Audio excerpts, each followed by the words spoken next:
ہزاروں سال پہلے بابل کی سرزمین پر ایک نہایت طاقتور بادشاہ حکومت کرتا تھا۔ اس کا نام نمرود تھا۔ اس کے پاس بے شمار فوجیں، خزانے اور وسیع سلطنت تھی۔ لوگ اس کے خوف سے کانپتے تھے۔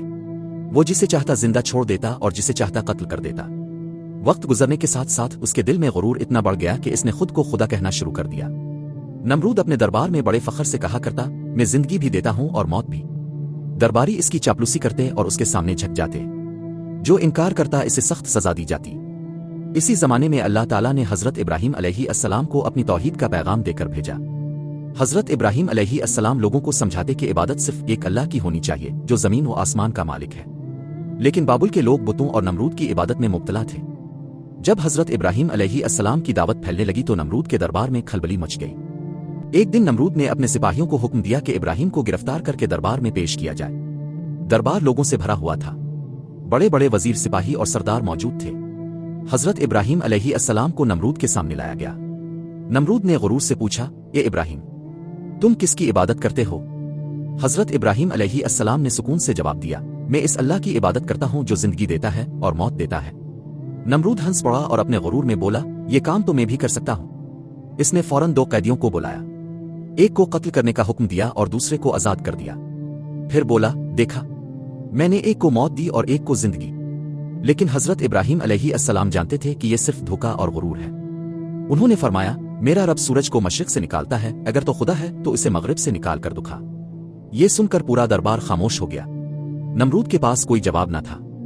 اس کے چہرے کا رنگ بدل گیا مگر غرور نے اسے حق قبول نہ کرنے دیا۔ اس دن کے بعد نمرود کے دل میں حضرت ابراہیم علیہ السلام کے لیے شدید نفرت پیدا ہو گئی۔ اس نے اعلان کر دیا کہ جو بھی ابراہیم کا ساتھ دے گا اسے سزا دی جائے گی۔ پھر نمرود نے ایک خوفناک منصوبہ بنایا۔ اس نے حکم دیا کہ پورے شہر سے لکڑیاں جمع کی جائیں۔ لوگوں نے کئی دن تک لکڑیاں جمع کی، یہاں تک کہ ایک بہت بڑا الاؤ تیار ہو گیا۔ آگ اتنی شدید تھی کہ پرندے بھی اس کے اوپر سے نہیں گزر سکتے تھے۔ نمرود نے فیصلہ کیا کہ حضرت ابراہیم علیہ السلام کو اسی آگ میں پھینک دیا جائے تاکہ سب لوگ ڈر جائیں اور کوئی اللہ کی عبادت کی بات نہ کرے۔ لوگوں کا ہجوم جمع تھا۔ حضرت ابراہیم علیہ السلام کو رسیوں سے باندھ کر منجنیق میں رکھا گیا کیونکہ آگ کے قریب جانا ممکن نہیں تھا۔ لیکن حیرت کی بات یہ تھی کہ اتنی خوفناک حالت میں بھی حضرت ابراہیم علیہ السلام کے چہرے پر خوف نہیں تھا۔ ان کی زبان پر صرف اللہ کا نام تھا۔ پھر وہ لمحہ آیا جب انہیں آگ میں پھینک دیا گیا۔ لوگ سانس روکے یہ منظر دیکھ رہے تھے مگر کسی کو اندازہ نہیں تھا کہ اب اللہ اپنی قدرت کا ایسا معجزہ دکھانے والا ہے جو قیامت تک یاد رکھا جائے گا۔ جیسے ہی حضرت ابراہیم علیہ السلام کو آگ میں پھینکا گیا، ہر طرف شور مچ گیا۔ شعلے آسمان سے باتیں کر رہے تھے۔ لوگ دور کھڑے یہ منظر دیکھ رہے تھے۔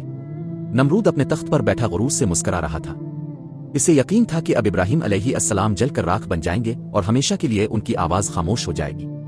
لیکن اسی لمحے اللہ تعالیٰ کا حکم نازل ہوا، اے آگ، ابراہیم پر ٹھنڈی اور سلامتی والی ہو جا۔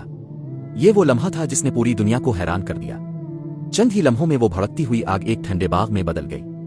حضرت ابراہیم علیہ السلام سکون سے اس آگ کے درمیان بیٹھے تھے۔ نہ ان کے کپڑے جلے نہ جسم کو کوئی نقصان پہنچا۔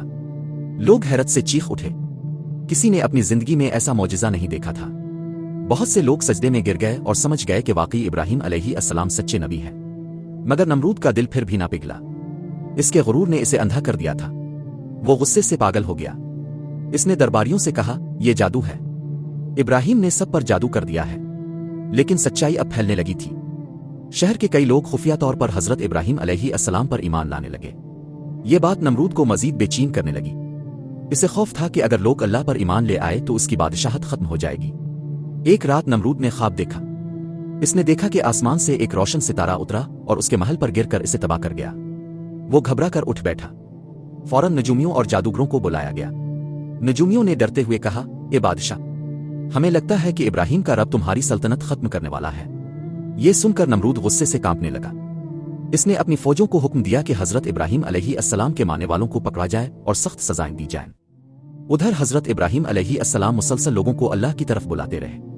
وہ کہتے، یہ دنیا فانی ہے، اصل طاقت صرف اللہ کے پاس ہے۔ انسان جتنا بھی بڑا بن جائے اللہ کے سامنے کچھ نہیں۔